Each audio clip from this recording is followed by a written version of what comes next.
Hi Tara, this is Colton with North Island Nissan, and behind me I've got one of our last 2019 Nissan Titans. Now, this one is not the one that you had inquired on.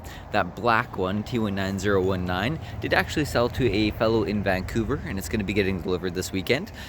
So this one, it's actually an SV Premium package, which is a model up from the base SV model.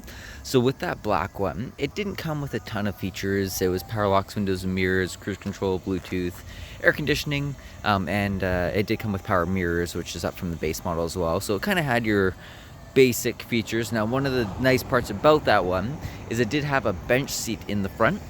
So it did actually offer 6 seats, whereas this one here offers 5. But this one, it's $2,000 more. We have it on for $41,908, I believe is the price after the rebate. And the amount of features that this one adds into it, I personally think is 100% worth it if you don't need that extra seat. So it does have a very similar cloth interior, but instead of this being an extra seat here, as you can see, it is a center console.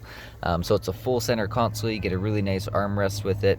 Get storage space underneath there, inside of there. These cup holders can actually pop right out. So you can move those around. You can move them forward and back like that. You got heated seats in it, which is nice. The last one did not have heated seats.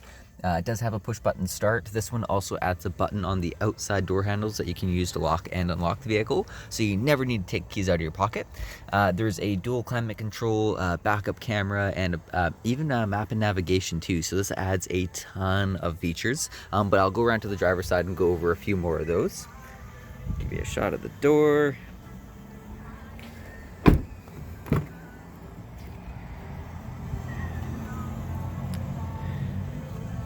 And you have a couple USB ports for charging phones and even a 400-watt plug-in down there. These seats do fold up if you just need extra storage space. Oop.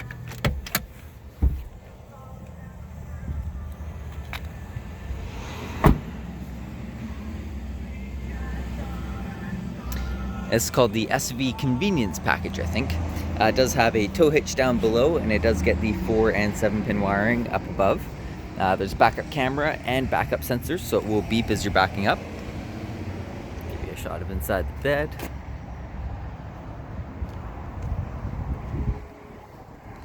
Alright, and so here's the little button on the door handle. Again, you can click that and it will lock the vehicle or unlock it if you're just walking up to it. The convenience package also adds in a power seat with lumbar control, which is very nice to have. Again, we have power locks, windows, and mirrors. It does get auto headlights, so it's a nice one. And then I'll start it up real quick. There we go. So it currently has an entire 67 kilometers on it. Looking at the steering wheel, we have some radio and Bluetooth controls on the left-hand side. This middle arrow button will actually change the screen right up front, so you can kind of choose what you have displayed up there. There's a few different options.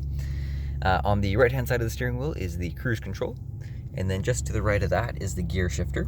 It's kind of your old classic truck gear shifter. You pull it down to go into gear, and there is actually the plus and minus there, so you can shift it into a manual mode, which is a really nice option to have, especially if you're doing a towing or anything like that.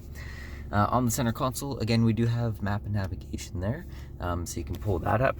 They did also add in Apple CarPlay and on Android Auto, so you can actually plug your phone into one of the USB ports down there, and that you can pull up Google Maps from your phone, which works so well if you're ever on a road trip. It gives you real-time updates. So say if there's like an accident and you're halfway through your road trip, it'll actually give you an option. It'll pick up the accident and give you an option to reroute around it while you're driving down the road. Super cool. It's awesome with those real-time updates. You can also pull up music apps and a few other things like that with Apple CarPlay and Android Auto. If you don't have your phone plugged in though, you can set up your phone through Bluetooth, of course, for calling, and you can get music going that way. Turn temperature controls on, show you that real quick. We do not need it at 32 degrees right now. So you can set 2 different temperatures there. Air conditioning, you can change the fan strength here, and then the modes will just go through all the different vents. Turn that down for now. For the dual climate control, if I spin this one, that's where you can set 2 different temperatures, so they don't need to be the same temperature, which is always nice. below that, you get a couple different options for the sensors around the vehicle. So that's just your traction control. This is for the parking sensor. So if you are backing up and you want it to stop beeping, you just click that and that'll shut the beeping off for you. That one's for your blind spot warning and your rear cross traffic alert. So if somebody's kind of in your back corner while you're driving down a double lane road, there's a little light on the inside of the mirror right there that will light up if somebody's in your back corner there, so you know someone's in your blind spot. And it has lights in the middle, of course. Down below that, there's a couple USB ports, auxiliary port, and you do have the front heated seats there too. So yeah, it's a really nice package. You do add in quite a bit. It's about $2,000 more, I believe it was what we had it listed for online. So it's an extremely good price for everything that this adds into it. I know just the heated seats would make me kind of want to go for this one itself. But if you did need that extra seat in the middle, that the model that you had inquired on had, let me know that and we can definitely look at finding you another one. But let me know if you like this one at all. Thank you for sending in your kilometers. I'm going to bring all of your trade information to my manager right after this, and we'll try and get some numbers together for you. So thank you very much. Let me know if there's anything specific in this truck that you did want to see. I'm always happy to make you another video. But thank you for watching this one, and have a great rest of your day.